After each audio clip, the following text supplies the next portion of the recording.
Do you want to add location on Instagram story?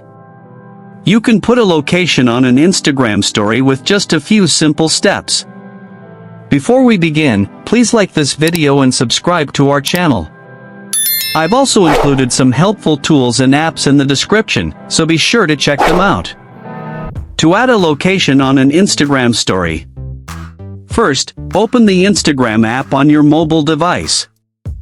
Once you're in Instagram, tap on the plus icon at the top left of the screen. Now, capture a new photo or video, or choose one from your gallery to upload. Once the content is added, tap on the sticker icon at the top of the screen. A pop-up screen will appear.